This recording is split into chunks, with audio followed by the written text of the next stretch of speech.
வணக்கம். உள்ளது உள்ளபடியை வழங்குவதற்காக ஹேமா ராகேஷ். இன்றைய உள்ளது உள்ளபடி நிகழ்ச்சியில் தமிழகத்தில் மட்டும் 23,522 அரசு பள்ளிகள் மற்றும் அரசு உதவி பெறும் பள்ளிகள் இருக்கின்றன. அதில் தொடக்க மற்றும் மழலையர் பள்ளிகள் என்று பார்க்கும்பொழுது 6,278 பள்ளிகள் தமிழகம் முழுவதும் செயல்பட்டு வருகின்றன.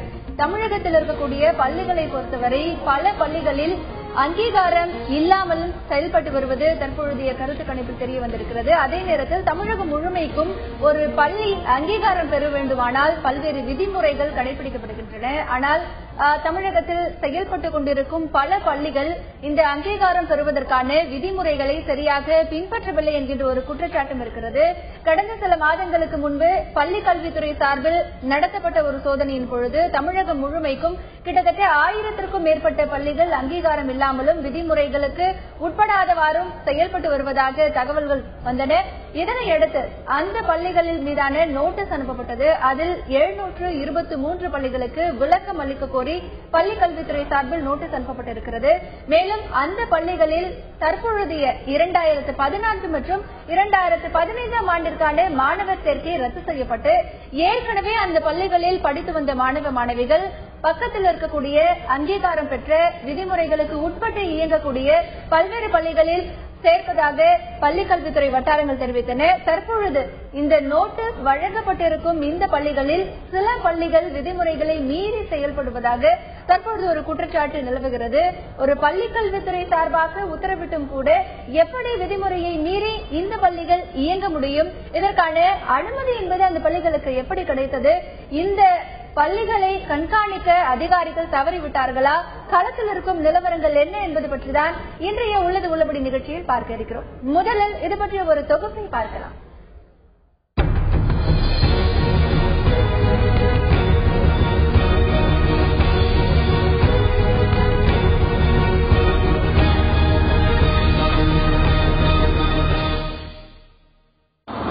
தமிழகத்தில் 23,522 அரசு பள்ளிகள், 5,071 அரசு உதவி பெறும் பள்ளிகள் உட்பட மொத்தம் 34,871 தொடக்க பள்ளிகள் உள்ளன. இதில் தனியார் தொடக்க மற்றும் மழலையர் பள்ளிகள் மட்டும் 6,278 உள்ளன. தனியாரால் தொடங்கப்படும் பள்ளிகள் முதலில் 3 ஆண்டுகள் தற்காலிக அங்கீகாரம் வழங்கப்படும். அந்த காலகட்டத்தில் அரசின் விதிமுறைகளுக்கு உட்பட்டு சிறப்பாக செயல்படும் பள்ளிகளுக்கு மட்டுமே அங்கீகாரம் நீட்டிப்பு செய்யப்படும். இப்படி பெறப்படும் அங்கீகாரத்தை 3 ஆண்டுகளுக்கு ஒருமுறை பள்ளிகள் புதுப்பித்துக் கொள்ள வேண்டும். அங்கீகாரம் பெற்ற பள்ளிகள் அரசு விதிமுறைகளை முறையாக பின்பற்றுகின்றனவா, கால அவகாசம் முடிந்த பள்ளிகள் முறைப்படி புதுப்பிப்பு செய்துள்ளனவா என்பது குறித்து கல்வித்துறை அதிகாரிகள் அவ்வப்போது ஆய்வுகள் நடத்தி விதிமுறை மீறும் பள்ளிகள் மீது நடவடிக்கை எடுப்பது வழக்கம்.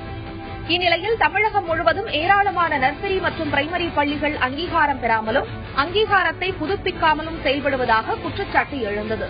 இதனைத் தொடர்ந்து கடந்த ஆண்டு மாநிலம் முழுவதும் ஆய்வு நடத்திய கல்வித்துறை அதிகாரிகள் அங்கீகாரம் இல்லாமல் செயல்பட்டு வந்த பள்ளிகள் குறித்த பட்டியலை அரசுக்கு சமர்ப்பித்தனர். இதையடுத்து அங்கீகாரம் இல்லாமல் செயல்பட்டு வந்த 723 மழலையர் மற்றும் தொடக்கப் பள்ளிகளில் 2014-2015 ஆண்டு கல்வியாண்டில் மாணவர் சேர்க்கையை ரத்து செய்து உத்தரவு பிறப்பித்தது.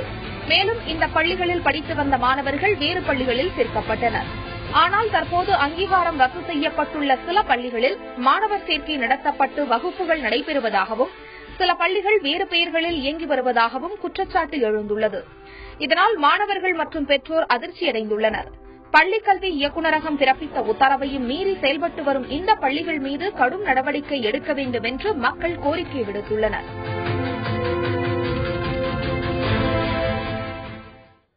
தமிழகத்தில் சரியான ஒரு அங்கீகாரம் இல்லாமலும் அதே நேரத்தில் விதிமுறைகளை மீறி செயல்படுவதாக தமிழகத்தில் இருக்கக்கூடிய 723 பள்ளிகளின் அங்கீகாரம் ரத்து செய்யப்பட்டு அந்த பள்ளிகளில் மாணவர் சேர்க்கை நடத்த தடை விதிக்கப்பட்டிருந்தது. ஆனால் தற்பொழுது இருக்கக்கூடிய சூழ்நிலையில் இந்த 723 பள்ளிகளிலும் இந்த பள்ளிகளை பார்க்கும்பொழுது இதில் ஒரு சில பள்ளிகளில் விதிமுறைகளை மீறி மாணவர் சேர்க்கை நடத்தப்பட்டு வருவதாகவும் மேலும் இந்த பள்ளிகளினுடைய பெயரை மாற்றி பள்ளிகள் நடத்தப்பட்டு வருவதாகவும் ஒரு குற்றச்சாட்டு இருக்கிறது. இந்த குற்றச்சாட்டு என்பது எப்படி பார்க்கப்படுகிறது? அதே நேரத்தில் தமிழகத்தில் இருக்கக்கூடிய பள்ளிகள் என்று பார்த்தால் அவர்களுக்கு அங்கீகாரம் என்பது என்னென்ன விஷயங்களை பார்த்து வழங்கப்படுகிறது? தற்பொழுது இருக்கக்கூடிய பள்ளிகளில் அந்த அங்கீகாரம் கொடுக்கப்பட்ட அந்த விதிமுறைகளை உட்பட்டு செயல்பட்டிருக்கக்கூடிய இந்த பள்ளிகளை கண்காணிக்கக்கூடிய அதிகாரிகள் என்பது எப்படி இருக்கிறார்கள் என்பது பற்றிய பல நிலவரங்களை இன்று உள்ளது உள்ளபடி நிகழ்ச்சியில் பார்க்க இருக்கிறோம். இன்றைய உள்ளது உள்ளபடி நிகழ்ச்சியில் கோவையிலிருந்து நேரடியாக கள தகவல்களுடன் காத்திருக்கிறார் எமது கோவை செய்தியாளர் நேசராஜ் மற்றும் சென்னையில் இருக்கக்கூடிய பள்ளி குறித்த தகவல்களை பதிவு செய்கிறார் இந்த நிகழ்ச்சியில் நம்முடைய சென்னை செய்தியாளர் ராஜா மற்றும் இன்றைய உள்ளது உள்ளபடி நிகழ்ச்சியில் நம்முடைய திருச்சி செய்தி அரங்கிலிருந்து தன்னுடைய கருத்தை பதிவு செய்ய காத்திருக்கிறார் முன்னாள் முதன்மை கல்வி அலுவலர் திரு சுவாமிநாதன். மூவரையும் இந்த உள்ளது உள்ளபடி நிகழ்ச்சிக்கு வரவேற்கிறோம். முதலில் கோவையில் இருக்கும் எமது செய்தியாளர் நேசராஜிடம் பேசலாம். நேசராஜ், இப்ப கோவையை பொறுத்த வரைக்கும் எத்தனை நர்சரி மற்றும் மழலையர் பள்ளிகள் இயங்கி வருகின்றன, எத்தனை மாணவர்கள் அதுல படிச்சுட்டு வராங்க? குறிப்பா பாத்தீங்கன்னா ஹேமா, கோவை மாவட்டத்தில் கடந்த 25 ஆண்டுகளாக செயல்பட்டு வந்த நர்சரி பள்ளிகள் கடந்த 21/5/2014 அன்று 49 பள்ளிகளை மாவட்ட தொடக்க கல்வி அலுவலர் உத்தரவின் பேரில் அதில் மூடியுள்ளனர். தற்போது இந்த பள்ளிகள் மூடியுள்ள நிலையில் சில பள்ளிகளின் உரிமையாளர்கள் பெயரை மாற்றி அந்த பள்ளிகளை நடத்துவதாக பொதுமக்கள் புகார் தெரிவித்துள்ளனர். இதில் குறிப்பாக ஒரு நர்சரி பள்ளி தொடங்க வேண்டும் என்றால் மாவட்ட ஆட்சியர் அனுமதி பெற்ற கட்டிட பொறியாளர் அனுமதி மற்றும் தீயணைப்புத்துறை அனுமதி மற்றும் சுகாதாரத்துறை அவர்களுடைய அனுமதி, வட்டாட்சியர் அனுமதி உள்ளிட்ட அனைத்து அனுமதிகளையும் பெற்றுத்தான் இந்த நர்சரி பள்ளிகள் நடத்தப்பட வேண்டும். ஆனால் சில பள்ளிகள் இந்த அனுமதியும் இல்லாமல் அவர்கள் இந்த பள்ளிகளை நடத்துவதாக புகார் தெரிவித்துள்ளனர். குறிப்பாக இந்த 49 பள்ளிகளும் குறிப்பா பாத்தீங்கன்னா கோயம்புத்தூர்ல யூரோ கிட்ஸ் மழலையர் மற்றும் துவக்கப்பள்ளி ராமநாதபுரம், அடுத்து கோண்டி மழலையர் மற்றும் துவக்கப்பள்ளி சிட்கோ, பர்சோ கார்டன் மழலையர் மற்றும் துவக்கப்பள்ளி சலீம் கார்டன் சுண்டக்காமுத்தூர் உள்ளிட்ட 49 பள்ளிகள் இந்த பட்டியலில் இடம்பெற்றிருக்கு. குறிப்பாக இந்த தனியார் பள்ளியில 12 பள்ளிகள் தானாகவே மூடுவதாகவும் தெரிவித்துள்ளனர்.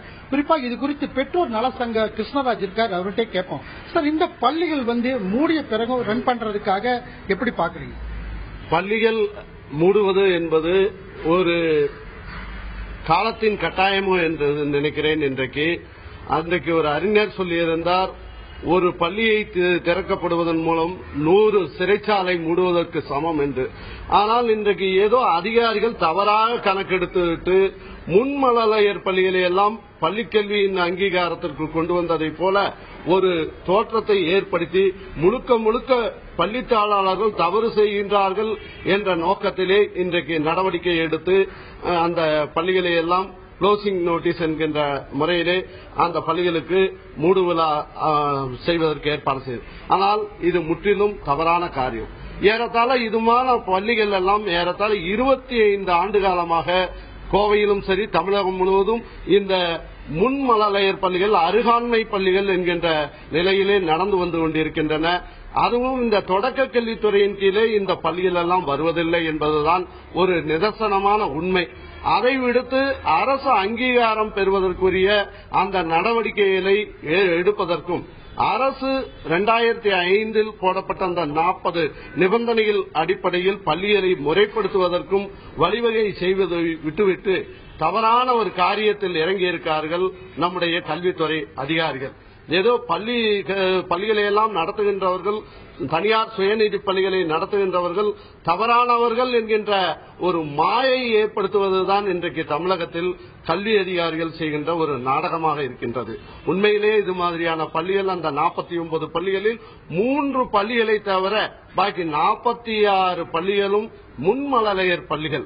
அது யூரோ கிட்ஸ் ஆனாலும் சரி, மற்ற பள்ளிகளாலும் சரி, அது எந்த அரசு துறை வரம்பிற்கும் வராத அருகாண்மை பால்வாடிகள் என்று எப்படி தமிழக அரசு கல்வி மையத்திலே பால்வாடி நடக்கின்றதோ அதை போன்றுதான் அந்த பள்ளிகள் ஆகும்.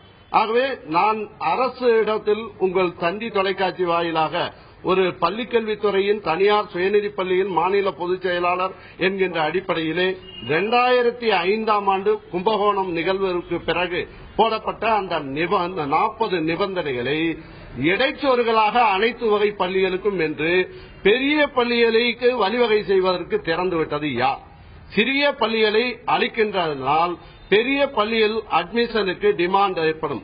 லட்சக்கணக்கான பணங்களை கொண்டு வந்து மக்கள் அங்கு தங்கள் குழந்தைகளுக்கு எதிர்கால நன்மையை கருதி அங்கு அட்மிஷன் பெறுவார்கள் என்ற நோக்கில் தமிழக கல்வித்துறை சிறிய நடுத்தர நர்சரி பிரைமரி மெட்ரிக் பள்ளிகளை அளித்து வருகின்றார்கள் இன்றைய கல்வித்துறை அதிகாரிகள். அதைத்தான் நான் கடந்த ஆண்டே சொன்னேன். தமிழகம் முழுவதும் 940 பள்ளிகள் மூடும் நிலையில் இருக்கின்றது. கடந்த ஜூன் மாதம் 10ஆம் தேதி கோவையில் 52 பள்ளிகளை மூடினார்கள். இந்த ஆண்டு மே மாதமே 49 பள்ளிகளுக்கு மூடுதல். ஆனால் ஒரு சில பள்ளிகள் இயங்குகின்றது என்றால் அது எந்த வரம்புக்குள் வருகின்றது என்பது அதிகாரிகளுக்கும் தெரியவில்லை, அந்த பள்ளியை நடத்துகின்றவர்களுக்கும் தெரியவில்லை. இது சமூக நல இயக்கம் கட்டுப்பாட்டுக்குள் வருகின்றதா அல்லது மாவட்ட தொடக்க கல்வி அதிகாரியின் கட்டுப்பாட்டுக்கு வருகின்றதா என்ற ஒரு கேள்விதான் நாங்கள் உங்கள் தொலைக்காட்சியின் முன் வைக்க விரும்புகின்றோம். குறிப்பா பாத்தீங்கன்னா இப்ப எல்கேஜில 1 லட்சம் ரூபாய் 50,000 ரூபாய் வாங்கி பணம் வாங்கிட்டு இந்த கல்வியை ஒரு பணமா தான் பாக்குறது. அதை பத்தி எப்படி பாக்குறீங்க? அது பெற்றோர்கள் செய்கின்ற தவறு. அது மாதிரியான பள்ளிகளை தேடிதான் இன்றைக்கு பெற்றோர்கள் தமிழகத்திலே ஒரு குறிப்பிட்ட மாவட்டங்களில் அந்த பள்ளிகளில் சென்று தங்கள் குழந்தைகளை 1 லட்சம் 2 லட்சம் 50,000 கொடுத்து கல்வி கற்க வைத்தால் ஏதோ அறிவுஜீவிகளாக அமெரிக்கா செல்லலாம், இங்கிலாந்து செல்லலாம், ஒரு மாயை ஏற்படுத்தி ஒரு விளம்பர உத்தியை இந்த கல்வி நிறுவனங்கள் கையாளுகின்றன. குறிப்பா பாத்தீங்கன்னா ஹேமா, இது போன்ற தொடக்க பள்ளிகளை மாவட்ட நிர்வாகம் அடிக்கடி கண்காணிக்க வேண்டும் என தெரிவித்துள்ளனர். தொடர்ந்து பேசலாம் திரு நேசராஜ். தமிழகத்தில் இருக்கக்கூடிய 723 பள்ளிகளுக்கு அங்கீகாரம் இல்லாமல் செயல்படுவதாகவும் அதே நேரத்தில் விதிமுறைகளை மீறி செயல்படுவதாகவும் பள்ளிக் கல்வித்துறை சார்பில் நோட்டீஸ் வழங்கப்பட்டிருக்கிறது. ஆனால் அதில் ஒரு சில பள்ளிகள் மட்டும் தற்பொழுது செயல்பட்டு வருவதாக புகார் எழுப்பப்பட்டிருக்கிறது. ஆனாலும் இங்கேயும் ஒரு கேள்வி எழுப்பப்படுகிறது. இந்த பள்ளிகள் என்பது முன்மழலையர் பள்ளிகள், இது தொடக்க பள்ளிக்கு கீழ் வருவதில்லை என்கின்ற ஒரு கருத்தும் இங்கே பதிவு செய்யப்படுகிறது. இது பற்றி திருச்சி செய்தியரங்கில் இருக்கும் திரு சுவாமிநாதன் அவர்களிடத்தில் கேட்கலாம். வணக்கம் திரு சுவாமிநாதன். இப்ப கோவையில இருக்கக்கூடிய ஒருத்தர் பேசினாரு. கோவையில 49 பள்ளிகளுக்கு நோட்டீஸ் வழங்கப்பட்டிருக்கு. அந்த பள்ளிகள்ல பல பள்ளிகள் முன்மழலையர் பள்ளிகள் அப்படின்னு சொல்லிருக்காரு. இந்த முன்மழலையர் பள்ளிகள் அப்படிங்கிறது சமூக நலத்துறையின் கீழ் வருகிறதா அல்லது தொடக்க பள்ளியின் கீழ் வருகிறதா அப்படிங்கிற ஒரு சந்தேகமும் அவர்களுக்கு ஏற்படுவதா சொல்லிருக்காரு. கல்வித்துறை அதிகாரிகள் இந்த பள்ளிகள் மீது எடுத்த நடவடிக்கை தவறு அப்படின்னு அவர் சொல்லிருக்காரு. இது பற்றி உங்களுடைய கருத்து என்ன?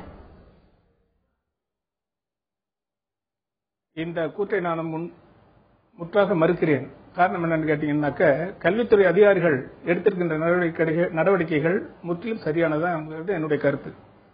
அது எந்த வகையான பள்ளியாக இருந்தாலும் சரி, அரசனுடைய அனுமதி பெறாமல் நடத்தப்படக்கூடாது என்பதுதான் விதி. அது முன் மழலையர் பள்ளியாக இருந்தாலும் சரி, தொடக்க பள்ளியாக இருந்தாலும் சரி, உயர்நிலைப் பள்ளியாக இருந்தாலும் சரி, மேல்நிலைப் பள்ளியாக இருந்தாலும் சரி, அதுக்கு உரிய அலுவலர்கள்ட்ட முறையான அனுமதி பெற வேண்டும். முறையான அனுமதி பெறாமல் நடத்தப்படுகின்ற பள்ளிகள் நிச்சயமாக ஏற்றுக்கொள்ளப்பட முடியாதவை. அந்த வகையில் பார்க்கின்ற போது நர்சரி பள்ளிகளுக்கு முறையான அரசு அனுமதி பெற வேண்டும். அந்த முறையான அரசு அனுமதியை தருகின்ற அலுவலர் யாருன்னு கேட்டீங்கன்னா, முதல் அனுமதி யார் கொடுப்பான்னா முதன்மை கல்வி அலுவலர், மாவட்ட முதன்மை கல்வி அலுவலர் கொடுப்பாரு. அதற்கு பின்னால தொடர் அங்கீகாரம் 3 ஆண்டுகளுக்கு ஒரு முறை அந்த அங்கீகாரம் புதுப்பிக்கப்பட வேண்டும்.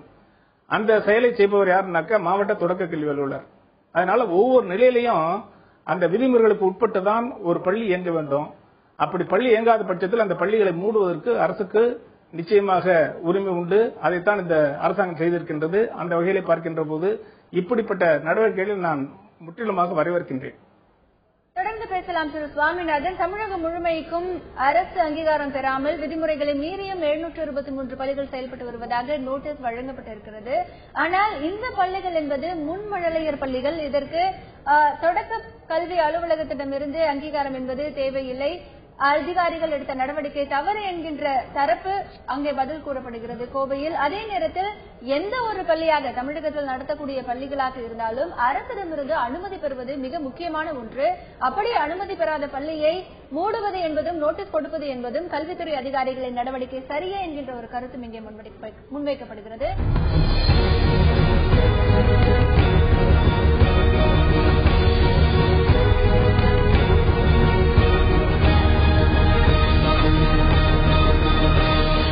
தமிழகத்தில் அங்கீகாரம் இல்லாமல் செயல்பட்டு வந்திருக்கக்கூடிய சில பள்ளிகளை பற்றி பார்த்து வருகிறோம். அவர்களுடைய தரப்பு கருத்துக்களும் மேலும் இதற்கு கல்வித்துறை அதிகாரிகளின் நடவடிக்கை என்பது எப்படி பார்க்கப்படுகிறது என்பது குறித்து பல தரப்பட்ட கருத்துக்களையும் பார்த்து வருகிறோம். தற்பொழுது சென்னையில் இருக்கும் நிலவரம் என்ன என்பது குறித்து சென்னையில் இருக்கும் எமது செய்தியாளர் ராஜாவிடம் பேசலாம். வணக்கம் ராஜா. இப்போ சென்னையில கல்வித்துறை அதிகாரிகள் அங்கீகாரம் இல்லாமல் செயல்பட்டு வந்த மழலையர் மற்றும் தொடக்க பள்ளிகளுக்கு, அதாவது எத்தனை பள்ளிகளுக்கு நோட்டீஸ் வழங்கப்பட்டிருக்கு, இப்ப அந்த பள்ளிகளில் இருக்கக்கூடிய மாணவர்கள் எல்லாம் மற்ற பள்ளிகளில் எல்லாமே சேர்க்கப்பட்டு விட்டார்களா?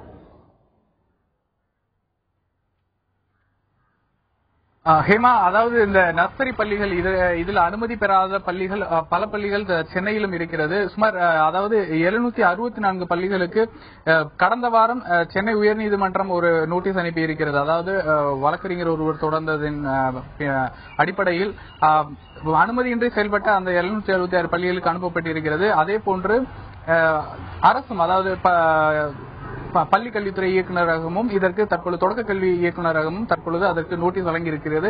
இதில் பெரும்பாலான பள்ளிகள் சென்னையில் இருப்பதாக குறிப்பிட்டிருக்கிறார்கள். அதாவது இந்த பள்ளிகள், அதாவது நர்சரி பள்ளிகளுக்கான விதிமுறைகள் இது குறித்து அதாவது பள்ளிகள் தரப்பிலிருந்து என்ன கூறப்படுகிறது என்றால், நர்சரி பள்ளிகளுக்கு 4 தொடக்க கல்வி 4 விதிமுறைகள் மட்டுமே விதிக்கப்பட்டிருக்கிறது. ஒன்று சுகாதார சான்றிதழ், அதே போன்று தீயணைப்புத்துறை, இரண்டாவதாக வருவாய்த்துறை சார்ந்து 3 மிக எளிதாக கிடைத்து விடுகிறது. 4வதாக இருப்பது இந்த நிலம் சார்ந்தது. அதாவது ஒரு மாணவருக்கு 10 ஸ்கொயர் ஃபீட் என்ற அளவில் இருந்தால் போதும் என்பது பழைய விதியாக இருந்திருக்கிறது. அதே போன்று 20-20 ஸ்கொயர் ஃபீட் கொண்ட ஒரு அறை ஒரு வகுப்பறையாக செயல்பட்டால் போதுமானது என்பது பழைய விதியாக இருந்திருக்கிறது.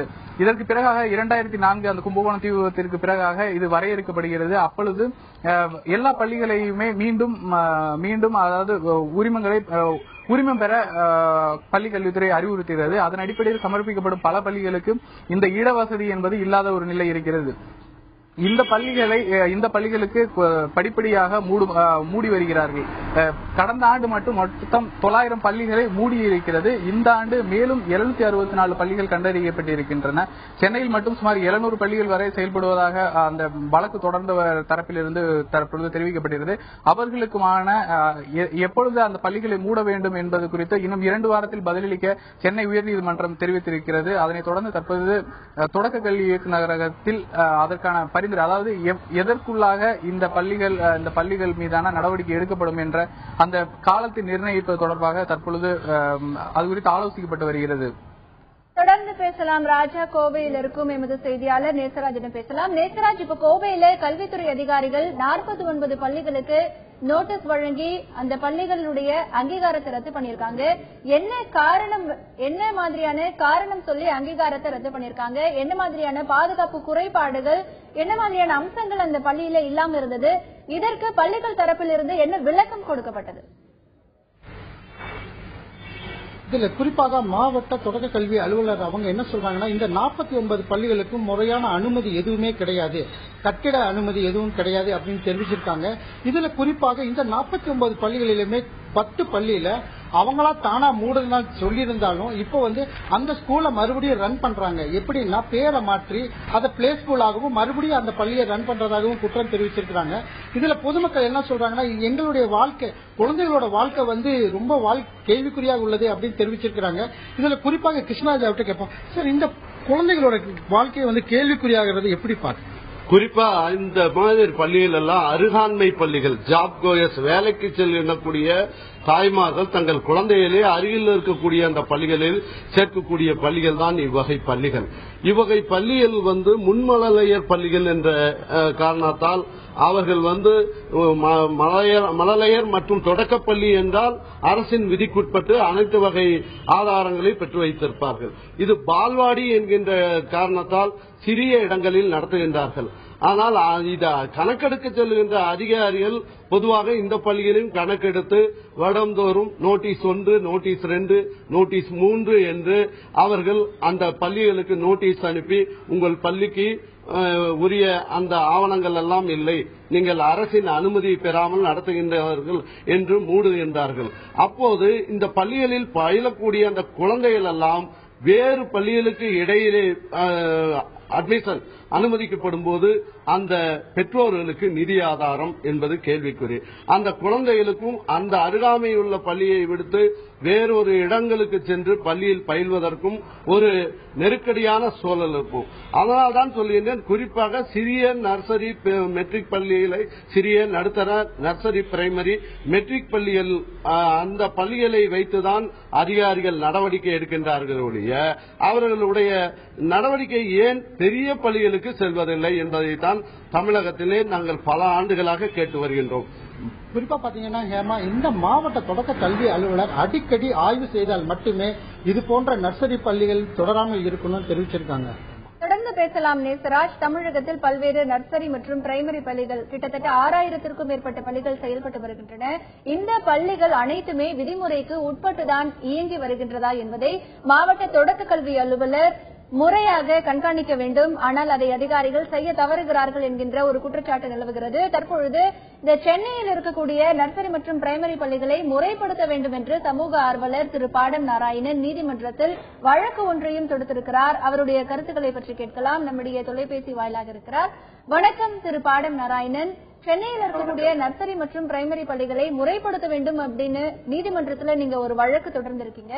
இப்போ இன்னைக்கு இருக்கிற நிலையில சென்னையில் இருக்கக்கூடிய இந்த தொடக்க பள்ளிகள், மழலையர் பள்ளிகள் எப்படி நடத்தப்படுகிறது? முறையான அங்கீகாரம் பெற்றுதான் நடத்தப்படுகிறதா? இது பற்றி உங்களுடைய கருத்து என்ன? முதல்ல இந்த வழக்கு நான் போடல, மற்றொரு நண்பர் தான் போட்டாரு. அதனால நான் வழக்கு போடல. ஆனால் என்னன்னா, இந்த அங்கீகாரம் இல்லாம தமிழகத்துல பல ஆண்டுகளாக இந்த தொடக்க பள்ளிகள், நீங்க சொல்ற மாதிரி நர்சரி அண்ட் பிரைமரி பள்ளிக்கூடங்கள் நிறைய நடந்து கொண்டிருக்கிறது. தமிழகம் முழுவதும் இது பெரிய பிரச்சனை தான். சென்னை மட்டுமல்ல, சென்னை சிறு நகரங்கள்ல இந்த மாதிரியான பள்ளிகள் ரொம்ப அதிக அளவுல அதிக எண்ணிக்கையில நடந்து கொண்டிருக்கிறது. இந்த பள்ளிகளை எல்லாம் அங்கீகாரம் ரத்து செய்வதற்கு இந்த பள்ளிகள் நடத்த வேண்டும் என்றால் குறைந்தபட்சம் எவ்வளவு இடவசதி இருக்கணும், நகரங்கள்ல எவ்வளவு இடவசதி இருக்கணும், கிராமப்புறங்கள்ல ஒரு நர்சரி பள்ளி நடக்கணும்னா என்ன வசதி இருக்கணும், அது போக மற்ற என்னெல்லாம் வசதிகள் இருக்கணும் என்பதற்கான ஒரு விதிகளை தமிழக அரசு கல்வித்துறை உருவாக்கியது. இந்த விதிகளை மீறும் பள்ளிகளை எல்லாம் மூட வேண்டும் என்பதற்கான நடவடிக்கை எடுக்கும் பொழுது அந்த பள்ளிகள் இன்றைக்கு இருக்கிற ரியல் எஸ்டேட் இன்ஃபிளேஷன் ரொம்ப அதிகமாக, நிலம் தமிழகத்துல ரொம்ப அதிகமா இருக்கிறது. இந்த அரசு இந்த மாதிரியான விதிமுறைகளை அமல்படுத்தணும்னா அதற்கான பண ஒதுக்கீடு எங்களுக்கு ரொம்ப அதிகமா வேண்டியிருக்கும். அந்த அளவுக்கு எங்களுக்கு நிதி வசதி கிடையாது. அதனால விதிகளை தளர்த்த வேண்டும் என்று முறையிட்டனர். இது தொடர்பாக அரசு என்ன செய்தாங்கன்னா, ஒரு குழு ஒன்றை, உயர்மட்ட குழு ஒன்றை அமைத்தார்கள். கடந்த ஆண்டு தொடக்கத்திலேயே 2013ஆம் ஆண்டு தொடக்கத்திலேயே அந்த குழு அமைத்தார்கள். ஆனால் இப்போ ஓராண்டு முடிந்த பின்பும் இந்த குழு தனது அறிக்கையை சமர்ப்பிக்கவில்லை. அந்த குழு பல்வேறு தனியார் பள்ளிகள்கிட்ட விசாரித்து இதுதான் விதிகள், இறுதியாக இதுதான் விதிகள், இந்த விதிகளை மீறும் பள்ளிகளை மூட வேண்டும், இந்த குழந்தைகளுக்கு மாற்று பள்ளி ஏற்பாடு செய்து கொடுக்க வேண்டும் என்ற ஒரு அறிக்கையை கொடுக்க வேண்டும். அது கொடுத்ததுக்கு அப்புறம் தான் அரசு அதை அமல்படுத்த முடியும். அந்த கொடுக்கல, ஏன் கொடுக்கவில்லை என்று நாங்கள் கேள்வி எழுப்பிக் கொண்டிருக்கோம். அதற்கு பதில் இல்லை. அடுத்தது, இந்த மாதிரி அங்கீகாரம் இல்லாமல் நடக்கும் பள்ளிகளுடைய விவரங்களை அரசு வெப்சைட்ல போடணும். அது ஊடகங்கள் மூலமாகவும் தெரிவிக்கணும். அப்பதான் மக்கள் தங்களுடைய குழந்தைகளை இந்த மாதிரியான அங்கீகார பள்ளியில போடுவதை தவிர்த்து அரசு பள்ளிகளுக்கோ இல்ல அங்கீகாரம் உள்ள பள்ளிகளுக்கோ போவார்கள். ஆனா அந்த விஷயத்திலயும் அரசு கோட்டை விட்டு விட்டது. அதனால பல பெற்றோர் அதுலயும் பாத்தீங்கன்னா இதுல நடுத்தர வர்க்கம், நடுத்தர வர்க்கத்துக்கு கீழே இருக்கிறவங்க தான் இந்த மாதிரியான அங்கீகாரம் இல்லாத பள்ளியில கொண்டு போய் போடுறாங்க. சிறுக சேமித்த பணத்தையும் இல்ல கந்து வட்டியில கடன் வாங்கி எப்படியாவது நம்மளுடைய குழந்தை ஆங்கில கல்வி கிடைச்சா பரவாயில்லைன்றதுனால அங்கீகாரம் இல்லாத பள்ளியில போட்டுட்டு அவசரப்படுறாங்க. அது தாண்டி அரசு இன்றைக்கு மழலையர் பள்ளிகளை துவக்க வேண்டும். அது செய்யல. இப்ப பாத்தீங்கன்னா கல்வி உரிமை சட்டத்துல 6 வயதிலிருந்து 14 வயது தான் கல்வி உரிமை சட்டம்ன்றாங்க. ஒன்று அரசு ஐசிடிஎஸ் மாதிரி பால்வாடி நடத்துறாங்க, அங்கன்வாடிகள் நடத்துறாங்க.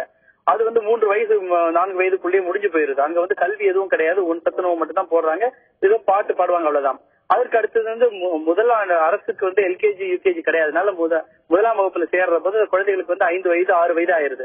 அப்ப 2 ஆண்டுகள் 3 வயதுல இருந்து 5 வயது வரை இந்த குழந்தை எந்த பள்ளியில படிக்க முடியும்? அப்ப என்ன ஆயிருதுன்னா, பல பெற்றோர்கள் குடிசை பகுதியில இருக்கிற பெற்றோரா இருந்தாலும் சரி, கிராம பகுதியில் இருக்கிற பெற்றோரா இருந்தாலும் சரி, 3 வயது ஆயிடுச்சுன்னா அங்கன்வாடிக்கு அடுத்தது இங்கேயாவது இருக்கிற மழலையர் பள்ளியில கொண்டு போய் சேர்த்துடுறாங்க. அது அங்கீகாரம் இல்லாத பள்ளியா இருக்கிறது. அதற்கு பின்னர் அந்த குழந்தை 5 வயது 6 வயது ஆறும்போது அரசு பள்ளிக்கு போவதற்கான வாய்ப்புகள் குறைந்து போயிருது. அப்படியே அங்கீகாரம் இல்லாத பள்ளியிலேயே தொடர்ந்து மேற்படிப்புக்கு என்ன சொல்றது, பிரைமரி முடிச்சு, தொடக்க பள்ளி முடிஞ்சு நடுத்த மிடில் ஸ்கூல் லெவலுக்கும் போக வேண்டிய ஒரு கட்டாயத்துக்கு இந்த மாதிரி மாணவர்கள் தள்ளப்படுகிறார்கள். அதனால அரசு இந்த அறிக்கையை கேட்டு வாங்கி அங்கீகாரம் இல்லாத பள்ளிகளை பற்றிய அறிவிப்புகளை வெப்சைட்ல போட்டு எல்லாருக்கும் தெரியப்படுத்தணும். அடுத்தது வந்து அரசு வந்து உடனடியாக மழலையர் வகுப்புகளை துவக்க வேண்டும். அதற்காக ஆசிரியர்களை ரெக்ரூட்மெண்ட் செய்யணும். இன்றைக்கு வந்து ஒவ்வொரு மாதமும் வந்து ஒவ்வொரு விதமான அறிக்கையில வந்து தமிழக அரசு கொடுக்கிறது. எத்தனை ஆசிரியர்களை பற்றாக்குறை இருக்கிறது, எத்தனை ஆசிரியர்களை வந்து அரசு வந்து இப்போ வேலைக்கு சேர்த்திருக்கிறார்கள் என்பதற்கான எந்த ஒரு புள்ளிவரும் இல்ல. ஒவ்வொரு வாரமும் வந்து புதிய புதிய எண்ணிக்கையை தான் அரசு கொடுக்கறதுனால எல்லோருமே குழப்பத்தில் இருக்காங்க. இப்போ மழலையர் பள்ளிகளை திரு பாடம் நாராயணன், நீங்க வந்து பல்வேறு கருத்துக்களை பதிவு பண்ணிருக்கீங்க. இப்போ இந்த கல்வித்துறை அதிகாரிகளோட நடவடிக்கையால இந்த பல்வேறு மழலையர் மற்றும் தொடக்க பள்ளிகள் வந்து அங்கீகாரம் இல்லாம மூடப்பட்டிருக்கு. ஆனா இதை பயன்படுத்தி பெரிய பள்ளிகள் இந்த வகுப்புகளுக்காக நிறைய கட்டணம் வசூலிப்பதாகவும் ஒரு பக்கம் புகார் இருக்கு. அப்போ இதை கட்டுப்படுத்துவதற்காக என்ன வழிகளை அரசு கையாள வேண்டும்? இல்ல, இன்றைக்கு பாத்தீங்கன்னா கட்டணம் என்பதே ஒரு இடியாப்பு சிக்கல்ல தான் இருக்கிறது. ஏன்னா ஒரு பக்கம் வந்து தனியார் மயமாக்கி ஆயிடுச்சு. அப்போ வந்து ஒரு அரசு ஒரு தனியார் பள்ளி நடத்தணும்னா அவங்க என்னெல்லாம் குறைந்தபட்ச வசதிகள் இருக்கணும், ஆசிரியர்களுக்கு அதிக சம்பளம் கொடுக்கணும், எல்லாம் கொடுக்கிற போது அரசு நிர்ணயிக்கிற கட்டணம் பத்தல. அப்போ அரசு வந்து இந்த கமிட்டி போட்டு கட்டணம் நிர்ணயம் பண்ற போது நடைமுறைக்கு ஒத்து வராத ஒரு குறைந்தபட்ச கட்டணத்தை கொடுப்பதனால இந்த தனியார் பள்ளிகள் என்ன செய்யறாங்கன்னா அரசு கொடுக்கிற கட்டணத்தை வந்து வெள்ளையா வாங்கி கொண்டு எல்லா பெற்றோரையும் கட்டாயப்படுத்தி கருப்பாக முறைகேடாக டொனேஷன் பெயர்ல வாங்கிக்கிறாங்க. அதுக்கு எந்த ஒரு ரசீது கொடுக்கறது இல்ல. இப்படி ஒரு கருப்பு பணத்தை உருவாக்குவதற்கு அரசுடைய நடைமுறையே காரணமா இருக்கிறது. ஒன்று தனியார் மையத்தை தடுக்க வேண்டும், இல்ல தனியார் பள்ளிகள் இருக்கிற போது இந்த கட்டணம் கொடுக்கிற போது அது வந்து நடைமுறைக்கு ஒத்து வர்ற மாதிரி இன்றைக்கு இருக்கிற விலைவாசி, இந்த சம்பளம், அந்த கட்டமைப்பு வசதிகளுக்கு ஏற்ற மாதிரியான ஒரு கட்டணத்தை நிர்ணயிக்கும். அப்படி நிர்ணயிக்காத பட்சத்துல என்ன ஆயிருதுன்னா இது வந்து பிளாக் மணி உருவாக்குவதற்கான ஒரு வாய்ப்பு தான் உருவாக்குது. சமீபத்துல கூட ஒரு அறிக்கையில சொல்லியிருக்காங்க, இன்றைக்கு நம்மளுடைய தனியார் பள்ளிகளும் தனியார் கல்லூரிகளும் தான் பெரிய அளவுல வந்து இந்தியாவில கருப்பு பணம் உருவாக்குவதற்கான ஒரு வாய்ப்பு ஏற்பட்டிருக்கிறது. இந்த கல்வித்துறை தனியார் மயமாக்கி அது முழுக்க முழுக்க கருப்பு பணத்தை உருவாக்கும் ஒரு நிலையைத்தான் இன்றைக்கு பார்த்துக் கொண்டிருக்கிறோம். இதை வந்து மத்திய அரசுடைய அறிக்கையே கூறுகின்றது. இப்படிப்பட்ட நடவடிக்கையினால நம்மளால எந்த ஒரு முறைப்படுத்தலும் நடக்கிறது இல்ல. இந்த சுரண்டலும் ஒரு பக்கம் நடந்து கொண்டிருக்கிறது, மக்களுக்கு பண இழப்பை ஏற்படுத்திக் கொண்டிருக்கிறது, தரமான கல்வியும் கிடைக்காத ஒரு சூழல் இருக்கிறது. இந்த விஷயத்துல வந்து ஒரு தெளிவான கொள்கை, அந்த கொள்கையை நடைமுறைப்படுத்துவதற்கான அமைப்புகள் கிடையாது. நீங்க இன்ஸ்பெக்ஷன் பத்தி சொல்றீங்க, இன்றைக்கு அரசு கல்வித்துறையில வந்து அந்தந்த மாவட்ட அளவுல வந்து ஆய்வு செய்வதற்கான ஆய்வாளர்களே பற்றாக்குறை இருக்கிறது. அவங்களே பல ஆண்டுகளாக அரசு எடுக்காம இருக்கிறது. அரசு பள்ளி திரு பாடம் நாராயணன், உங்களுடைய கருத்தை பதிவு செய்ததற்கு நன்றி. தமிழகத்தில் கல்வி என்பது தற்பொழுது வியாபாரமாகிவிட்ட ஒரு சூழ்நிலை தான் இருக்கிறது. மனிதனுக்கு மிக இன்றியமையாததாக கருதப்படும் இந்த கல்வியை முறைப்படுத்துவதில் அரசு கவனம் செலுத்த வேண்டும். கல்விக்கான கொள்கை என்பது மாற்றி அமைக்கப்படும் என்கின்ற ஒரு கருத்து இங்கே முன்வைக்கப்படுகிறது. மேலும் தமிழகத்தில் அங்கீகாரம் இல்லாமல் செயல்படக்கூடிய பள்ளிகள் நிலை எப்படி இருக்கிறது என்பது உள்ளிட்ட பல தகவல்களை பார்க்கலாம்.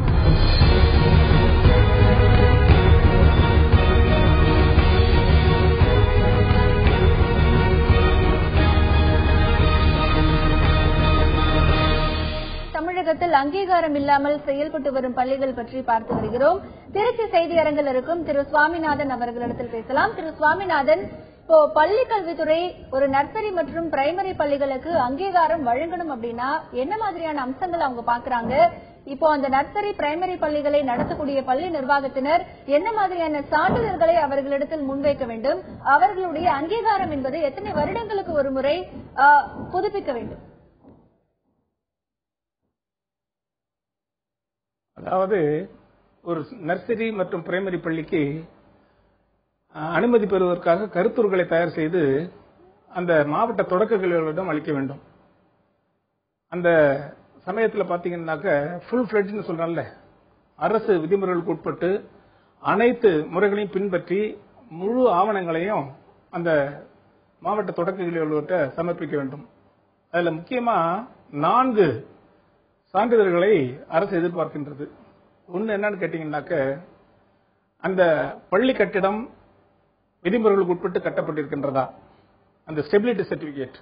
அதை வந்து யார் கொடுக்கணும்னாக்க அரசு அங்கீகாரம் பெற்ற ஒரு பொறியாளர். அதாவது ஒவ்வொரு டிஸ்ட்ரிக்ட்லயும் பாத்தீங்கன்னாக்க மாவட்ட ஆட்சித்தலைவர் வந்து அப்படிப்பட்ட பொறியாளர் லிஸ்ட் ஒன்று வச்சிருப்பாரு. அந்த லிஸ்ட்ல இருந்து ஒருவர் அந்த கட்டிடத்திற்கு வந்து ஸ்டெபிலிட்டி சர்டிபிகேட் கொடுக்கணும். அடுத்ததாக அந்த தாசில்தார் அந்த வட்டாட்சியர் என்ன பண்ணணும்னாக்க அவருக்கு வந்து பில்டிங் லைசன்ஸ் கொடுக்கணும் அந்த பில்டிங்கை பொறுத்தவரையும். மூன்றாவதாக தீயணைப்பு அலுவலர், மாவட்ட தீயணைப்பு அலுவலர் என்ன பண்ணணும்னாக்க அந்த விதிமுறைகளுக்கு உட்பட்டு எல்லாமே இருக்குது, தீயணைப்பு சாதனங்கள்லாம் இருக்குது அப்படிங்கிற சான்றிதழ் அவர் தர வேண்டும். நான்காவதாக அந்த சுகாதாரத்துறை சானிட்டரி சர்டிபிகேட். இப்போ ஒரு பள்ளி இருக்குன்னாக்க அந்த விதிமுறைகளுக்கு உட்பட்டு எத்தனை மாணவர்களுக்கு ஒரு கழிப்பறை அப்படிங்கிற இதெல்லாம் இருக்குது, கோட்பாடெல்லாம் இருக்குது. இது இந்த நடைமுறைகள்லாம் பின்பற்றப்பட்டிருக்கிறதா அப்படின்னு கவனிச்சு ஆய்வு செய்து அவர் ஒரு சர்டிபிகேட் கொடுப்பார். ஆக இந்த 4 சான்றிதழ்களும் மிக மிக அவசியம். இந்த 4 சான்றிதழ்களோடு மேல நிறைய அந்த கட்டுப்பாடுகள் இருக்குது, விதிமுறைகள் இருக்குது. அந்த விதிமுறைகளுக்கு உட்பட்டு எல்லாத்தையும் ஃபுல்ஃபில் பண்ணி மாவட்ட தொடக்க கல்வி அலுவலகத்தை அதை கொடுக்கணும். இன்னும் சொல்ல போனாக்க அந்த லேண்டை பத்தி சொல்றாங்க, பள்ளிகளுக்கு எவ்வளவு நிலம் இருக்கணும் அப்படின்னு. அது இடத்துக்கு இடம் மாறுபடுகின்றது. மாநகராட்சி பகுதியில் பாத்தீங்கன்னா 6 கிரவுண்ட் இருக்கணும், மாவட்ட தலைமையிடங்களில் பாத்தீங்கன்னா 8 கிரவுண்ட் இருக்கணும், நகராட்சி பகுதியில் பாத்தீங்கன்னா 10 கிரவுண்ட் இருக்கணும், பேரூராட்சி பகுதியில் பாத்தீங்கன்னா 1 ஏக்கர், ஊரக பகுதியில் 3 ஏக்கர். இப்படி பல்வேறு நிலைகளில பள்ளிகள் இருக்குது. பள்ளிகள் மட்டும் சென்னையில மட்டும் நகரப்புறத்தில் மட்டும் இருக்குது, எல்லா புறத்திலையும் கிராமத்திலையும் இருக்குது. அந்தந்த இடத்துங்களுக்கு ஏற்றா போல அந்த இடங்கள் வந்து நிர்ணயம் செய்யப்படுகின்றன. இதற்குரிய ஆவணங்கள் எல்லாம் கொடுக்கணும். இது போல நிறைய ஆவணங்கள் இருக்குது. அதையெல்லாம் வந்து மாவட்ட தொடக்க கல்வி அலுவலகத்தில் சமர்ப்பிக்கணும். அந்த தொடக்க கல்வி அலுவலகத்தில் பாத்தீங்கன்னாக்க நர்சரி ஐஓன்னு ஒருத்தர் இருப்பார். அவருடைய வேலை என்னன்னாக்க அந்த மாவட்டத்தில் இயங்கக்கூடிய நர்சரி பள்ளிகளை கண்காணிப்பதுதான். அவர் போய் என்ன பண்ணுவாரு, முதல்ல ஒரு விசிட் கொடுப்பாரு. கொடுத்துட்டு அதுக்கு பின்னால் என்ன பண்ணுவார், மாவட்ட தொடக்க கல்வி அலுவலகத்தை தன்னுடைய இதை வந்து சமர்ப்பிப்பார் அவர். அதற்கு பின்னால மாவட்ட தொடக்க கல்வி அலுவலர் என்ன பண்ணுவார்னாக்க அவர் மறுபடியும் விசிட் போவார். போயிட்டு அதற்கு பின்னால அவருடைய கருத்துரு வந்து அதாவது விதிமுறைகளுக்கு உட்பட்டு இருந்துச்சுன்னாக்க அந்த கருத்துரு வந்து என்ன பண்ணுவார்னாக்க சிஓக்கு ஃபார்வர்ட் பண்ணுவார் அனுமதிக்காக. சப்போஸ் அவர் லெவல்ல வந்து நிறைய குறைகளை கண்டுபிடிக்கிறார் அப்படின்னாக்க அவர் லெவல்ல வந்து விதிமுறைகளுக்கு உட்பட்டு இந்த கருத்துரு சமர்ப்பிக்கப்படவில்லை, எனவே அது ரிஜெக்ட் செய்யப்படுகிறது அப்படின்னு அவர் வந்து கருத்துரு வந்து திருப்பி அனுப்பிடுவார். அதற்கு பின்னால அப்படி திருப்பி அனுப்பப்பட்டால் அந்த பள்ளி வந்து என்ன பண்ணணும்னாக்க மறுபடியும் அந்த குறைகளை வந்து களைந்து மீண்டும் மறுபடியும் அவர்கிட்ட சமர்ப்பிக்கணும். சுவாமிநாதன், தொடர்ந்து பேசலாம். பிரைமரி நர்சரி பள்ளிகளுக்கு அங்கீகாரம் வழங்க வேண்டும் என்றால் மிக முக்கியமாக கட்டிட உறுதிப்பாடு சான்றிதழ் மற்றும் தீயணைப்பு கருவிகள் சரியாக பொருத்தப்பட்டிருக்கிறதா, அந்த பகுதியில் சுகாதாரம் எப்படி இருக்கிறது என்பது குறித்த ஒரு சான்றிதழ் என்ன, பல்வேறு விதமான முக்கிய சான்றிதழ்கள் சமர்ப்பிக்கப்பட வேண்டும். மேலும் தற்பொழுது களத்தில் இருக்கும் எமது செய்தியாளர் நேசராஜ் பேசலாம். நேசராஜ், இப்போ உங்களிடத்துல அந்த 49 பள்ளிகளில் அவர்களுடைய குழந்தையை சேர்த்த பெற்றோர்கள் அவங்களிடத்துல இருக்காங்க. இப்போ அவங்களுடைய குழந்தைகளை பற்றி அவங்க என்ன கருத்து சொல்ல விரும்புறாங்க, அவங்க கிட்ட அவங்களுடைய கருத்து கேள்வி. குறிப்பா பாத்தீங்கன்னா இங்க வந்து அந்த 49 பள்ளியில ஒரு நர்சரி பள்ளியில பசுபதி என்கின்ற வழக்கறிஞரோட குழந்தையை சேர்த்திருக்காங்க. திடீர்னு அவர் வேற ஒரு பள்ளியில சேர்ப்பதற்காக பல்வேறு பிரச்சனைகளை சந்தித்துள்ளார். அவர்கிட்ட கேட்போம், சார் இந்த பள்ளி குழந்தைகளை நீங்க வேற பள்ளியில சேர்த்தும் போது எந்த மாதிரி பிரச்சனை இடைப்பட்ட காலங்களில் சேர்த்தா முதல்ல இருந்தே கல்வி கிடைக்கிறது இல்ல. அப்புறம் நாங்கள் செலுத்திய கட்டணம் வந்து திரும்ப கிடைக்கிறது கிடையாது. தொடக்க கல்வி அலுவலருக்கு ஏற்கனவே தெரியும், ஆரம்ப காலத்திலேயே தெரியும். அவங்க மேல தொடக்க கல்வி அலுவலருடைய வேற ஒரு பேர்ல தான் இருந்துச்சு. போன வருஷம் இதே பள்ளி இயங்கிட்டு இருந்தது, இப்போ வேறு பேர்ல இயங்குது. இது தொடக்க கல்வி அலுவலருக்கு நல்லாவே தெரியும். இது வந்து குற்ற நடவடிக்கை எடுக்கணும். அவங்க மேல வந்து கடுமையான நடவடிக்கை எடுத்தா மட்டும்தான் இது போன்ற முறைகேடுகளை எல்லாம் தடுக்க முடியும். இதனால நாங்க இன்னொரு ஸ்கூல்ல போய் சேர்த்தோம்னா அந்த அட்மாஸ்பியர் மாறுது. அந்த பிள்ளையினுடைய எப்படி அந்த ஒவ்வொன்றையும் கற்றுக்கொள்வதற்கு வந்து மிகவும் காலதாமதமாகிறது. அவர்கள் அதை புரிந்து கொள்வதற்காகிறது, மேலும் தொலைவு அலைச்சல் ஆகியவைகள் இருக்குது. இதுக்கெல்லாம் இழப்பீடு வந்து அரசு தான் தரணும். இந்த மாதிரி அந்த பள்ளிகள் மூடணும்னா அரசு வந்து இழப்பீடு தரணும். இந்த பள்ளி இந்த மாதிரி அனுமதி இல்லாத பள்ளிகளை நடத்தக்கூடிய முதல்வர்கள் மீதும் தொடக்க கல்வி அலுவலர் மீதும் மாநில இயக்குநர்கள் வந்து கடுமையான குற்ற நடவடிக்கை எடுக்கணும். கும்பகோணம் விபத்துக்கு பின்னாடிதான் பிள்ளைகள் மேல வந்து அரசு சரி 40 விதிமுறைகள் ஒழுங்கு விதிமுறைகள் இருக்குது, அந்த பாதையும் கூட இல்ல, அந்த ஒழுங்கு விதிமுறைகள் இல்ல. இப்படி வந்து ஏமாற்றப்பட்டு பிள்ளைகள் சேர்க்கப்படுகிறார்கள், பணம் வசூல் செய்யப்படுகிறார்கள். இதற்கு வந்து அரசு தான் உரிய தீர்வு காணணும், கடுமையான நடவடிக்கை எடுக்கணும் அப்படின்னு சொல்லி வலியுறுத்தும். குறிப்பா பாத்தீங்கன்னா ஹேமா, இதுல சாவித்திரி அவங்க இருக்காங்க, அவங்க கிட்ட கேட்போம், சார் இந்த கல்வியில வந்து ஒரு குழந்தைய திடீர்னு அனுமதி மறுத்து வேறொரு பள்ளியில சேர்த்ததுக்கு பல்வேறு பிரச்சனைகளை செஞ்சோம், அது எப்படி நீங்க பாக்குறீங்க? ஒரு பள்ளியை மூடிட்டா இன்னொரு ஸ்கூலுக்கு போறதுங்கிறது ஒரு சைக்கலாஜிக்கல் எஃபெக்ட்.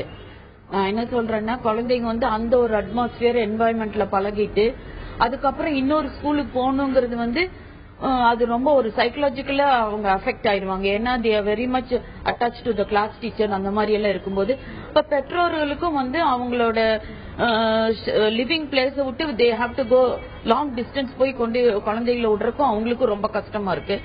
அதனால இந்த பள்ளியை மூடுறது அப்படின்னு சொல்றதை விட எங்கேயோ ஒரு கும்பகோணத்துல நடந்த இன்சிடென்ட்டை வச்சுட்டு எல்லா பள்ளியும் அந்த மாதிரி நம்ம நினைக்க கூடாது. இப்ப நம்ம பஸ்ல போறோம், ட்ரெயின்ல போறோம், பிளேன் கிராஷ் ஆகுது, எவ்வளவோ ஆகுது. ஆனா அதை நம்ம ஒரு சென்சிட்டிவான ஒரு விஷயமா கொண்டு வரதில்லை. எல்லா மீடியாஸ் ஆகட்டும், எதுவும் பேப்பர் ஆகட்டும், எல்லாத்துலயும் எஸ்டாப்ளிஷ் பண்றோம். நம்ம ஸ்கூல் ஒரு சென்சிட்டிவ் இன்சிடென்ட்டா போட்டுறாங்க. இப்ப அரசு பள்ளியில நல்ல கல்வி இருக்குது, இருந்தாலும் பிரைவேட் ஸ்கூல்லயே தான் எல்லாருமே போயிட்டு இருக்காங்க பணம் காசு கொடுத்து. எப்படி பாக்குறீங்க நீங்க? அது நீங்க சொல்லணும்னா இப்ப நீங்க கழிப்பிட வசதிகள் குறைவு, அதே மாதிரி பில்டிங் இன்ஃப்ராஸ்ட்ரக்சர் சொல்லுங்க. நீங்க எங்க போனாலும் எந்த பள்ளி கூட நீங்க எடுத்துக்கோங்க, இப்ப கோயம்புத்தூர்ல இருக்கிறது சிமெண்ட் ஷீட் ஆகாதுங்கிறாங்க. ஆனா நிறைய மிக குறைவு சிமெண்ட் ஷீட் இல்லாத அரசு பள்ளிக்கூடம். சிமெண்ட் ஷீட் எப்படி தீ பிடிக்கும் நான் கேக்குறேன். எங்கோ ஒரு இடத்துல ஒரு நடந்த இன்சிடென்ட், அது எய்டட் ஸ்கூல், அதுவும் சத்துணவு கூடத்துல தீ பிடிச்சிருக்கோம். அது ஸ்கூலுக்கு நடத்துற அங்க அந்த கேம்பஸ்ல ஒரு எய்டட் ஸ்கூலு, ஒரு கவர்மெண்ட் ஸ்கூலு, அதுக்கப்புறம் ஒரு செல்ஃப் பைனான்ஸ் ஸ்கூலும் நடத்துறாங்க. குறிப்பா பாத்தீங்கன்னா ஹேமா, இந்த பள்ளிக்கூடங்களை மாவட்ட நிர்வாகம் அடிக்கடி கண்காணிக்க வேண்டும் என தெரிவித்துள்ளனர். தொடர்ந்து பேசலாம் நிசராஜ். தற்பொழுது பள்ளிகளில் அசம்பாவிதம் நடைபெற வேண்டும் என்று யாரும் நினைப்பதில்லை. ஆனால் அசம்பாவிதங்களை தடுக்க வேண்டும் என்பதற்காக தான் இந்த மாதிரியான வழிமுறைகள் இருக்கின்றன. மேலும் பள்ளிகள் என்றால் இப்படித்தான் இருக்க வேண்டும், அந்த பள்ளியை நம்பிதான் அந்த குழந்தைகளுடைய பெற்றோர்கள் அந்த பள்ளிக்கு அனுப்புகிறார்கள். ஆகையால் பள்ளியில் இருக்கக்கூடிய அந்த நேரத்தில் அந்த பள்ளி குழந்தையை கண்காணிப்பது என்பது பள்ளி நிர்வாகத்தின் முழு பொறுப்பாகத்தான் பார்க்கப்படுகிறது. அதனால்தான் பள்ளிகளில் குழந்தைகள் பாதுகாப்பிற்காக பல்வேறு அம்சங்களை கையாள வேண்டும். பள்ளி நிர்வாகத்தினர் அதில் தீவிர கவனம் செலுத்த வேண்டும். பள்ளி நிர்வாகத்தினர் அதில் கவனம் செலுத்துகிறார்களா என்பதை கல்வித்துறை அதிகாரிகள் ஆய்வு செய்ய வேண்டும் என்கின்ற ஒரு விதிமுறைகள் பலவும் இருக்கின்றன. இதை அதிகாரிகள் செய்ய தவறுவதில்லை என்கின்ற ஒரு கருத்தும் இங்கே இருக்கிறது. தற்பொழுது சென்னையில் இருக்கும் எமது செய்தியாளர் ராஜாவிடம் பேசலாம். ராஜா, இப்போ சென்னையில் இருக்கக்கூடிய 200க்கும் மேற்பட்ட தொடக்க பள்ளிகள் மற்றும் நர்சரி பள்ளிகள் அனைத்துமே விதிமுறைகளுக்கு உட்பட்டுதான் நடத்தப்படுகிறதா? அந்த பள்ளிகள்ல மாணவர்களின் பாதுகாப்பிற்கு ஏற்ப என்ன விதமான முக்கிய அம்சங்கள் எல்லாம் செயல்படுத்தப்பட்டிருக்கிறது அப்படிங்கறது குறித்து ஆய்வு செய்வதற்காக பள்ளி கல்வித்துறை அதிகாரிகள் என்ன மாதிரியான நடவடிக்கைகள் எடுக்கிறாங்க? எத்தனை மாதங்களுக்கு ஒரு முறை அவர்கள் போய் ஆய்வு மேற்கொள்கிறார்கள்? ஹேமா, ஆனா இதற்கு முன்பாக சைதாப்பேட்டையில் ஒரு பள்ளி, ஒரு 6 மாதத்திற்கு முன்பாக சைதாப்பேட்டையில் ஒரு பள்ளி அனுமதி இல்லாமல் இயங்குகிறது என்று, அதுவும் அரசு அதிகாரிகளுக்கே தெரியாமல் பள்ளி இருந்த இடத்திலிருந்து வேறு ஒரு இடத்திற்கு மாற்றி அந்த பள்ளி இயக்கியது தெரிய அந்த பள்ளி மூடப்பட்ட பொழுது மிகவும் பரபரப்பானது. அதன் பிறகாக சோதனை, அதாவது அதிகாரிகள் தற்பொழுது அவற்றை கண்டுபிடிக்கும் நடவடிக்கைகள் எடுத்து வருகிறார்கள். குறிப்பாக இது போன்ற பள்ளிகள் தமிழகத்தில் இந்த அளவு இருக்கு, அதாவது அனுமதி பெறாத பள்ளிகள் அதிகமாக இருப்பதற்கு காரணம் ஒன்று, அவர்களுக்கு அந்த ஃபீஸ் ஸ்ட்ரக்சர் என்பது கிடையாது. நர்சரி பள்ளிகளுக்கு, அதாவது தற்பொழுது இருக்கக்கூடிய அந்த நர்சரி பள்ளிகளில் இந்த ஃபீஸ் ஸ்ட்ரக்சர் கிடையாது என்பதை வைத்தே பல பள்ளிகள் உருவாகி விடுகின்றன. அதே போன்று குறிப்பாக அந்த 1 முதல் மேற்பட்ட படிப்புகள் இருக்கக்கூடிய தொடர்ந்து, அதாவது யூகேஜி, எல்கேஜி, அதே போன்று முதல் வகுப்பிலிருந்து தொடங்கக்கூடிய பள்ளிகளில் அதிகமான இடவசதி தேவை. ஆனால் யூகேஜி, எல்கேஜி உள்ளிட்ட இந்த சிறிய அளவிலான பள்ளிகள் நடத்தி அதிகமான லாப நோக்கத்துடன் செயல்படுவதால் அரசியல் தலையீட்டின் காரணமாக அரசு அதிகாரிகளுக்கே தெரியாமல் இது போன்ற பள்ளிகள் பெருவாரியாக பெருகிவிட்டதாகவே கல்வியாளர்களுடைய குற்றச்சாட்டாக இருக்கிறது.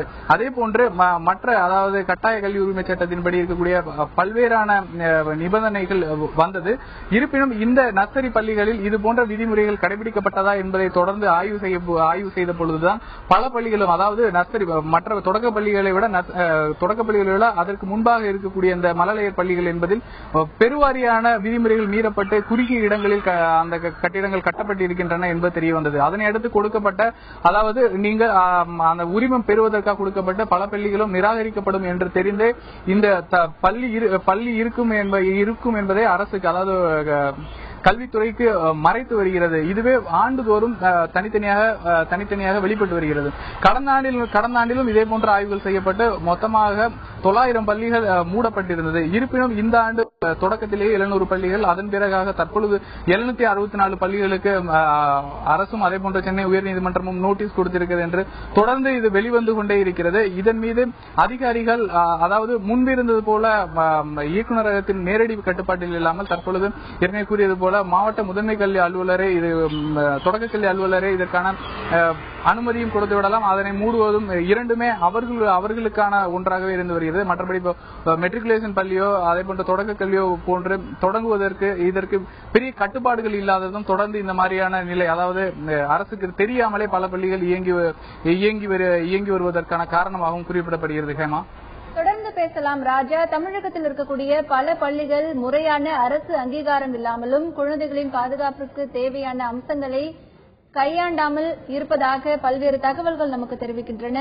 இப்படிப்பட்ட ஒரு பள்ளி சூழ்நிலைதான் 2004ஆம் ஆண்டு கும்பகோணத்தில் 96 குழந்தைகள் இறப்பதற்கு ஒரு காரணமாக அமைந்தது. அதற்கு பிறகு இந்த பள்ளிகளை நெறிப்படுத்துவதற்காக பல்வேறு அம்சங்கள், பல்வேறு சட்டங்கள் கொண்டு வந்தாலும் கூட ஒரு சில பள்ளிகள் அதை கவனத்தில் கொள்ளாமல் மீண்டும் அப்படியே நடத்தப்பட்டு வருவதாகவும் புகார்கள் தொடர்ந்து வருகின்றன. மேலும் இதை கண்காணிக்க வேண்டிய அதிகாரிகளும் அதை முறையாக செய்ய தவறுகிறார்கள் என்கின்ற ஒரு குற்றச்சாட்டும் இங்கே பதிவு செய்யப்படுகிறது.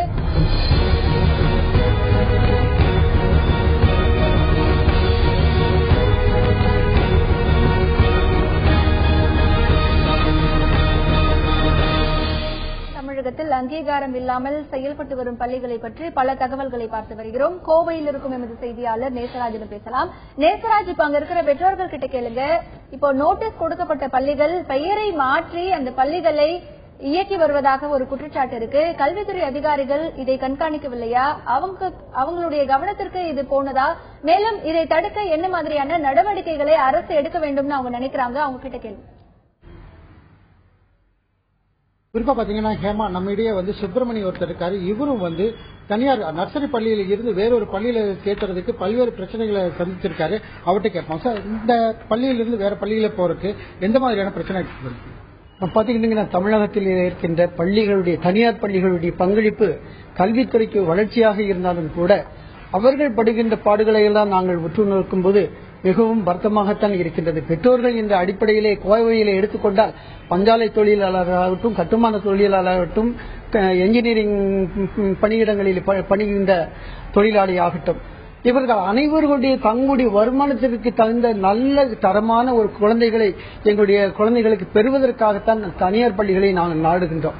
அரசாங்கம் எத்தனையோ சலுகைகளை கொடுத்திருந்தாலும் கூட அங்கு கிடைக்காத ஒரு நல்ல கல்வியை எங்களுடைய குழந்தைகளுக்கு நாங்கள் பெற்றுத் தருவதற்கு நாங்களாக முன் வந்துதான் குழந்தைகளை கொண்டு போய் தனியார் பள்ளிகளை சேர்க்கின்றோம். மிக தூரமாக இருக்கின்ற பள்ளிகளிலே எங்களால் கொண்டு சேர்க்கவோ அல்லது உயர்ந்த பள்ளிகளிலே பெரிய பள்ளிகளை சேர்க்கின்ற அளவிற்கு எங்களுடைய வசதி வாய்ப்பு. குறிப்பா பாத்தீங்கன்னா இந்த நோட்டீஸ் கொடுத்தும் வேற ஒரு பள்ளிகள் இயங்குறதா குற்றம் தெரிவிச்சிருக்காங்க. அதை எப்படி பாக்குறீங்க? இது அதிகாரிகள் அங்க ஏப்ரல் மாதத்திற்கு முன்னதாக துரிதமாக நடவடிக்கை எடுத்து இந்த பள்ளிகளில் உங்களுடைய குழந்தைகளை சேர்க்க வேண்டாம் என்று அவர்களுக்கு அந்த பள்ளியின் முன்னால் நோட்டீஸ் ஒட்டி இருந்தால் எந்த பெற்றோர்களும் அந்த பள்ளியிலே தங்களுடைய குழந்தைகளை சேர்த்திருக்க மாட்டார்கள். குறிப்பா பாத்தீங்கன்னா ஹேமா, பல்வேறு பிரச்சனைகளை பெற்றோர் தரப்புல தெரிவிச்சிருக்காங்க. ஹேமா, தொடர்ந்து பேசலாம். நேசராஜ், திருச்சியில் இருக்கும் திரு சுவாமிநாதன் அவர்களிடத்தில் பேசலாம். திரு சுவாமிநாதன், இப்ப கோவையில நீங்க ஏற்கனவே பார்த்திருப்பீங்க, ஒரு சில பள்ளிகள் பெயரை மாற்றி இயங்குவதாக ஒரு பெற்றோர் மத்தியில புகார் இருக்கு. இப்போ இதற்கு அதிகாரிகள் என்ன மாதிரியான நடவடிக்கைகளை எடுக்க வேண்டும்? அரசு இதுல எப்படி செயல்படணும்னு நினைக்கிறீங்க? சுருக்கமா பதிவு பண்ணுங்க. அதாவது அங்கீகாரம் ரத்து செய்யப்பட்ட பள்ளி வேறொரு பேர்ல இயங்குது அப்படிங்கறத ஏற்றுக்கொள்ள முடியாதுங்க. ஏன்னாக்க அந்த நர்சரி ஏஐன்னு சொன்ன முன்னால அவரு, எலிமெண்டரி டிஓ இவங்கெல்லாம் தொடர்ந்து கண்காணிச்சுட்டு இருக்காங்க. அதனால ஒரு பள்ளி அங்கீகாரம் ரத்து செய்யப்பட்ட பள்ளி வேறு பேர்ல இருந்துச்சுன்னா உடனே நடவடிக்கை எடுத்துடலாம். இன்னும் சொல்ல போனா அந்த பகுதியில் இருக்க பெற்றோர்களே புகார் கொடுக்கலாமே. நம்ம மாவட்ட தொடக்க அலுவலர்கிட்ட கொடுக்கலாம், இல்லைன்னா சிஓட்ட கொடுக்கலாம். கொடுத்தாக்க உடனடியே எழுத்து மறுபடியும் பூட்டிடலாம் அந்த ஸ்கூல்ல. அதனால என்னுடைய கருத்து என்னன்னா, பெற்றோர்கள் விழிப்புணர்வோடு இருந்தாக்க நிச்சயமாக எப்படிப்பட்ட அங்கீகாரம் இல்லாத பள்ளிகள்லாம் நிச்சயமாக வெகு விரைவில் மூடப்பட்டு விடும். ஏன் அதை சொல்றேன்னாக்க நன்றி. ஒரு பள்ளியில வந்து உங்களுடைய தகவல்களுக்கு நன்றி திரு சுவாமிநாதன். தமிழகம் முழுமைக்கும் கிட்டத்தட்ட 723 பள்ளிகள் அங்கீகாரம் இல்லாமல் செயல்பட்டு வருவதாக வந்த புகாரை அடுத்து அந்த பள்ளிகளுக்கு நோட்டீஸ் வழங்கப்பட்டது. ஆனாலும் சில பள்ளிகள் விதிமுறைகளை மீறி இயங்கப்படுவதாக புகார் இருக்கிறது. ஆனால் அந்த பள்ளிகளிலும் குழந்தைகளுடைய பெற்றோர் நேரடியாக தொடக்க கல்வி மற்றும் முதன்மை கல்வி அலுவலரிடத்தில் புகார் அளித்தால் இதற்கான நடவடிக்கை நிச்சயமாக எடுக்க முடியும் என்கின்ற கருத்து பதிவு செய்யப்படுகிறது. அரசும் இதில் உரிய கவனம் செலுத்தி உடனடியாக தீர்வு காண வேண்டும் என்பதே பெற்றோர்களின் கோரிக்கையாக இருக்கிறது. இந்த நிகழ்ச்சியில் பங்கேற்ற எமது செய்தியாளர் நேசராஜ் மற்றும் ராஜா, திருச்சி செய்தியரங்கில் பங்கேற்ற திரு சுவாமிநாதன் ஆகியோருக்கு நன்றி. மீண்டும் ஒரு உள்ளது உள்ளபடி நிகழ்ச்சியில் சந்திக்கலாம். இணைந்திருங்கள்.